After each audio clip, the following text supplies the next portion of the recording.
Simpleng tip kung paano lalabanan ang stress. Sa videong ito, malalaman mo ang ilang praktikal na prinsipyo na makakatulong sa iyo na maharap o labanan ang stress mo sa buhay. Bago ako mag-umpisa, ako po si Joy Villarmia, dating cashier sa isang pribadong kumpanya sa loob ng 6 na taon. Bago ko simulan, kwento muna tayo. Simula ng bata pa ako, lolo at lola na ang nag-aalaga sa akin. Sila nagpapaaral sa akin simula ng elementary at high school. Sa paniniwala ng marami, ang buhay high school ay ang pinakamasayang taon ng iyong buhay. Pero sa akin, hindi.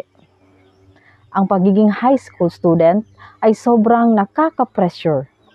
Ang reason kung bakit ako na-pressure ay ang mga proyekto at kung ano-ano pang ipinapagawa ng aming instructor. Minsan, hindi ako nakakain at nakatulog dahil sa mga gawain na hindi ko pa natatapos. Projects, research, wala pang internet at gadget sa panahon na yon. Mostly, library pa lahat ginagawa ang research. Ang naging solusyon ko ay naglaan ako ng oras at humingi ng tulong sa mga kaklase, kaibigan at guro. At pinagdasal ko sa Panginoon na gabayan niya ako. Sa tingin ko, kailangan ko lang maging matatag at malakas upang malagpasan ang mga suliraning iyon. Para makayanan mo ang stress, kailangan mong isipin ang iyong kalusugan, pakikitungo sa iba, at priority mo sa buhay. Yan ang mga bagay na talagang mahalaga. Unang-una, alamin kung ano ang nakakapag-stress sa iyo. Hindi ka makakapag-isip ng maayos kapag stress ka. Kaya relax ka lang. Halimbawa, kapag na-stress ka, pwede mong isulat ang mga naiisip mo, nadarama mo, at ang mga ginagawa mo.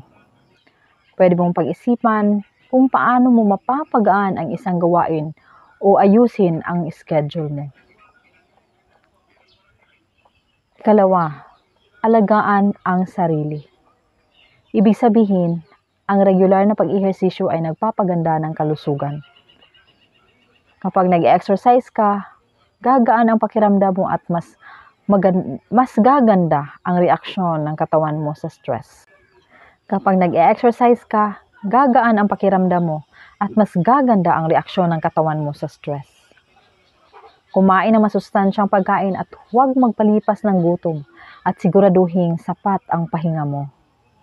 Maglaan ng panahon sa pagpapahinga. Ang kaunting pahinga ay nakakapagpalakas sa iyo at makakabawas sa stress mo.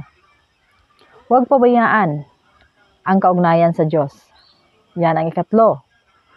Sabi sa Matthew chapter 5 verse 3, maligaya ang mga nakauunawa na kailangan nila ang Diyos. Bahagi na ng buhay ang mga alalahanin. Huwag mo munang alalahanin ang susunod na araw para hindi madagdagan ang stress mo. Sabi sa Matthew chapter 6 verse 34, huwag kayong mag-alala tungkol sa susunod na araw dahil ang susunod na araw ay magkakaroon ng sarili nitong mga alalahanin.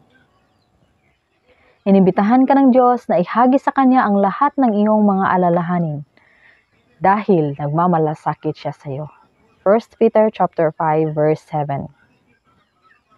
Kung ang buhay ay nagbago para maging mas mahirap, kailangan mo ding magbago para maging mas malakas. Kailangan mo lang magtiwala sa sarili mo na malalagpasan mo ang lahat ng mga pagsubok na ito. At huwag mong kalimutan, in everything you do, put God first. Kung nagustuhan mo ang video ito, please don't forget to follow, like, and share. Stay safe!